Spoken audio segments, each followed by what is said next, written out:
Okay, Constantine, thanks for joining my golf academy and sending me your golf swing in. I appreciate it. Just pulled your questionnaire up. I've got that in front of me. So you're playing off about 12, 13 handicap. You play a couple of times a week, practice 2 or 3 times a week. No real issue with distance. And you're struggling with push shots and also top shots, right? So why don't we start there? So that's kind of the shot pattern that we're recognizing, right? So if we were going to diagnose those problems, the first one, the top shots comes from a low point issue, right? So the low point being we need the low point past the ball, right? So we need the club still travelling down when we hit the ball. We're not going to be able to do that successfully if our weight isn't forward at impact, and by moving off the ball so much like how you do, and the reason why I've got those couple of circles there, one for centre of your shoulders, one for the centre of your hips, is because on the backswing we want to kind of keep those centered, right? So we want to kind of just pivot around those two circles. We don't want the hips to move to the right like yours do, and we certainly don't want the head moving to the right like yours do. So you can see just how much we've moved to the right there, right? So then obviously to get into a good impact position with the weight being forward, over our left foot and the pressure being over our left foot, and you do a pretty good job of doing it. It's just, are you going to time it every single time, especially with your longer clubs, right? A lot of movement off the ball, which means there has to be a lot of movement back towards the ball. And then it just becomes a timing issue, right? If you're going to hit 500 balls a day, you could become pretty good at it, pretty competent at timing it. But, we all know you're not going to hit 500 balls a day, right? So we need to build a swing which is more effective, more efficient, and the way that we do that is just by keeping our centres in place on the backswing, right? So that's one of the things we're going to talk about to stop you topping it. And then with regards to your push, right, the shots which go off to the right. Well, if we were going to diagnose that, the first thing I would want to talk about would be the face, right? What position the club face is in at impact, right? And the best way of thinking about that would be, you can see how your forehead is on that red line at the setup there. By the time we come down to impact, if we do like a couple of static positions, that's set up and that's impact, right? You can see your head has come off the red line, your forehead's come off the red line, and also at start, if your hands and the club are on that bottom red line there, that bottom club line, plane line, and then at impact you can see how high your hands are at impact, right? And how high the shaft is as well. So in a nutshell, the way that it works is when you early extend, which is what you're doing, your spine is standing up too much, right? Which is why your forehead's coming away from the line. What that does is it causes the shaft to raise up, your hands to come a bit higher, which opens the face, right? So that's one reason why you're hitting it off to the right. The second reason you're hitting it off to the right is because, let me get rid of these lines, is because in your takeaway, when you sway, when you're turning back, you're really just turning, staying flexed forward, right? There's no real tilting or extending to stay centered. We're going to talk about that in a second. But in the process of you just turning, staying flexed forward, you're actually overturning. Right, so that's too much shoulder turn.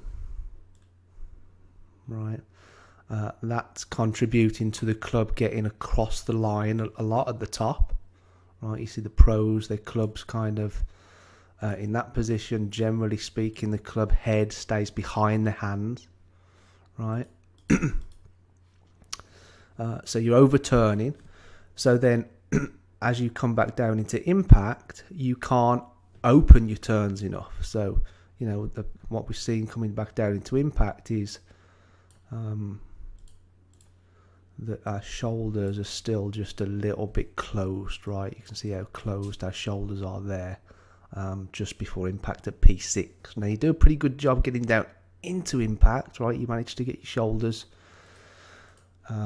out the way a little bit, your hips are out the way a little bit. But certainly this is a pattern that we see from golfers who swing the club too far into out, right? Our shoulders are just a little bit too closed there, right?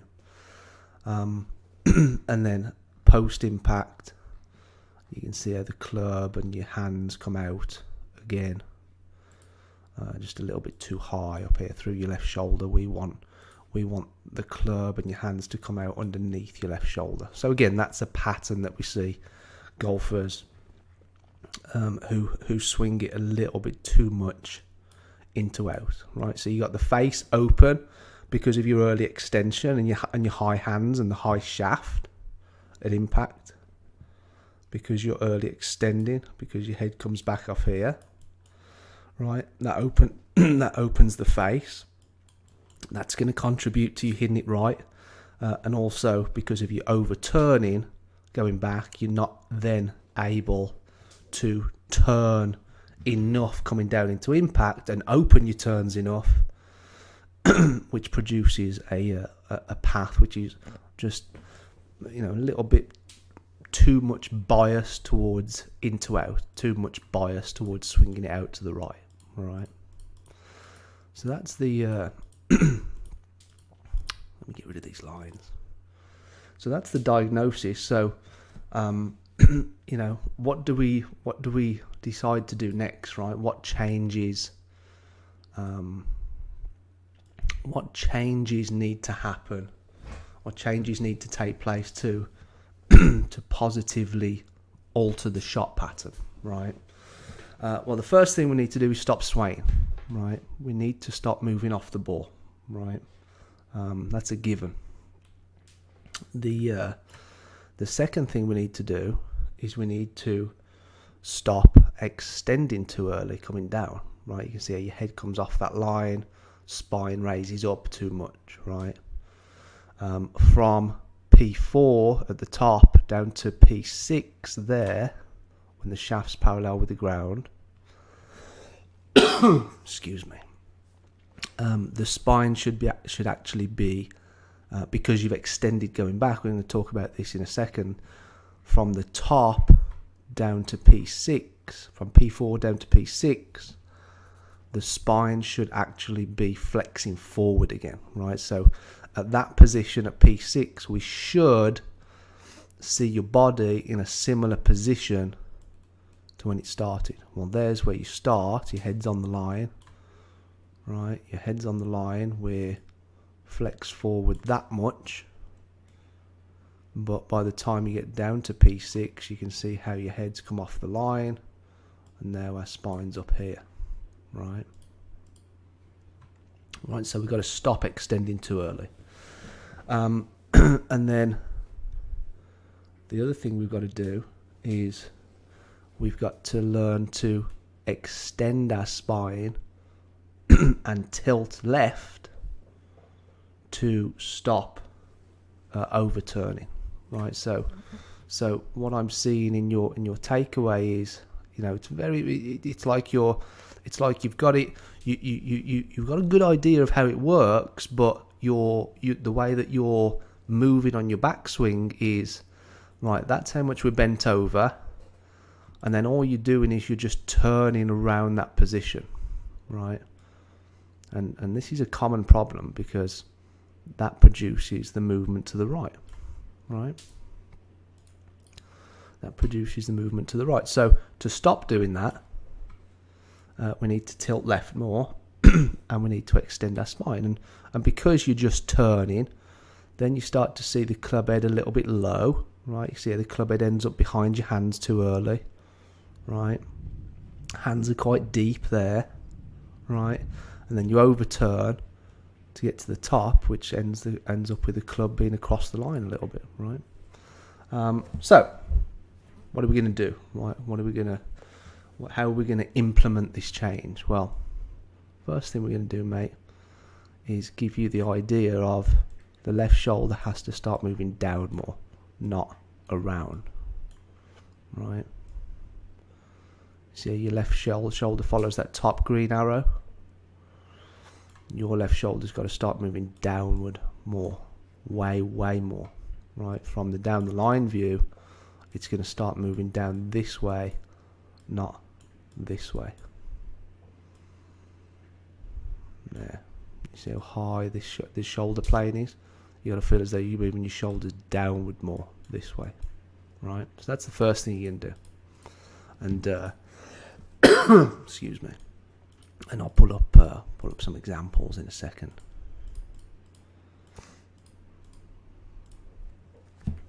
The next thing we're going to do is, I'm just looking at my notes here.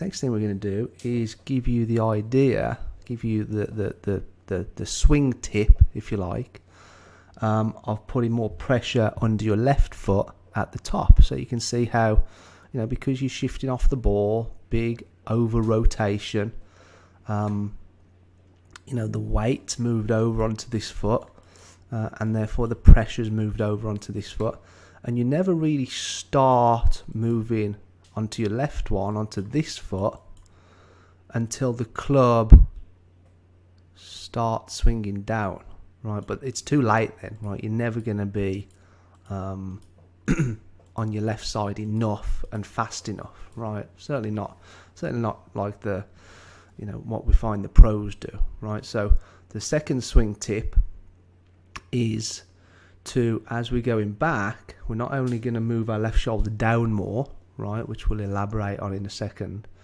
I also want you to feel, as we go halfway back, yes, move the pressure under this right foot, but then as the club carries on going up to the top, start pushing down underneath your left foot so that your bias at the top is under your forward foot, and that's at the top of your swing, okay? And there's a video course inside the website called the Weight and Footwork Model, which explains that in detail. So I definitely want you to go and watch that, right? That's important. And the next one that we're going to practice is we're going to practice coming down in slow motion down into P6, right, which is just there. And you can see from the top down into P6, you can see how your head comes back up off that line, right? Comes back this way, which is an indicator that the spine is already extending, right?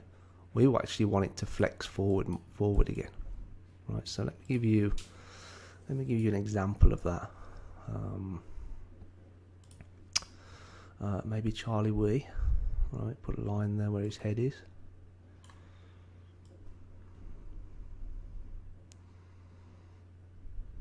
Right, so look, it keeps his head on that line.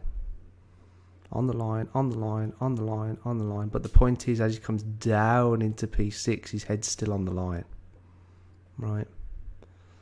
So a good drill for you, mate, would be, if you're moving your left shoulder down more, which we're going to talk about in a second, as you come, that will help you tilt left and extend your spine. As you come back down, you want to flex forward. You want to flex the spine forward again, right? So here in position 6, the spine should look something similar to how you started, right? So there's how we started. There's P6. You see what I'm saying? Another example. Mac O'Grady. Line where his head is. Right, there's his spine at the start. There's his spine at P6. See what I'm saying? So his head doesn't come off the line. And a good way to practice that, again, is in slow motion. Get yourself in a doorway, right? Rest your head up against a doorway, and just practice the movement patterns. Imagine you're holding a club. Do it in slow motion first so you can understand it. And then it's only from that position that you then start extending, right? You start extending from P6, okay? So let's talk a bit more about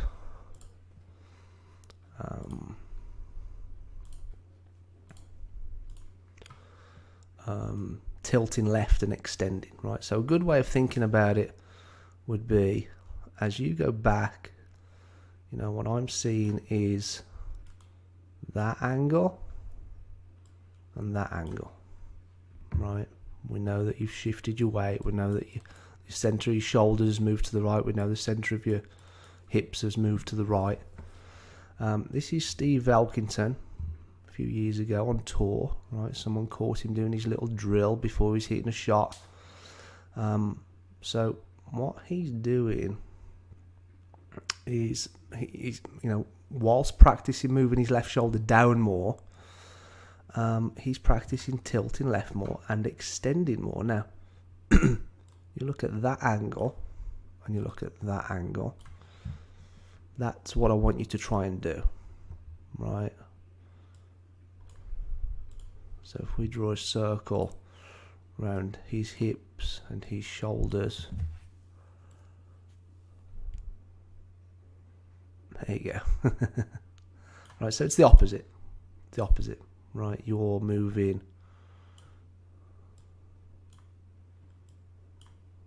your body to the right of those lines.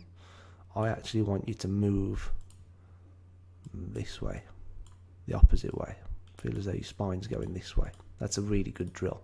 And that will give you the sensation, you know, in one or two practice swings, you're going to feel how different it is compared to how much you shift to the right there.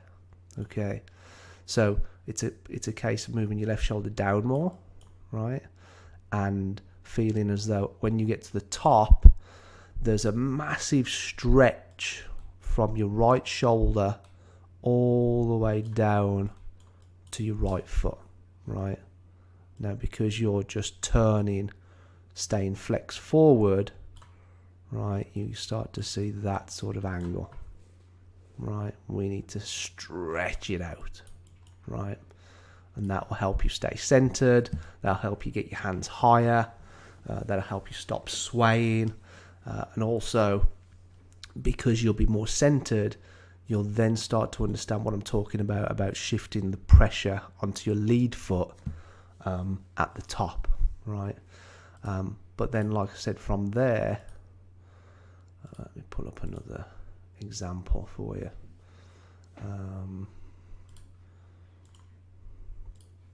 This will be a good one. Let's draw a line where his hips are, right? Draw a circle where the centre of his hips, centre of his shoulders. This is a guy named Troy Mattison, plays on the PGA Tour. Right, now obviously it's from behind, so the target is this way. Oops. The target is this way, right? Your target's this way.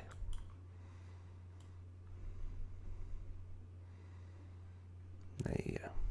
Right, so he's got a straight line all the way up there, look. That's what we want for you. From your right foot to your right shoulder. Feel as though you're really stretching that out. Right? Straight line. Straight line. Okay, mate. So, a few things. You know, in a nutshell, it's left shoulder down more. Pressure under the left foot at the top. Stretch. Left tilt and extend to get to the top. And also practice slow motion swings where you're flexing your spine back down forward to get down into P6. You should not be extending by the time you get to P6. You should only really be extending your spine from P6 through impact, okay? And then obviously post impact as well. But those couple of things are going to be a really good starting point for you. to wrap your head around. If you have any questions or comments or anything, just shoot me an email. We can also jump on a quick call if you want to do that. Okay, mate. Speak to you soon.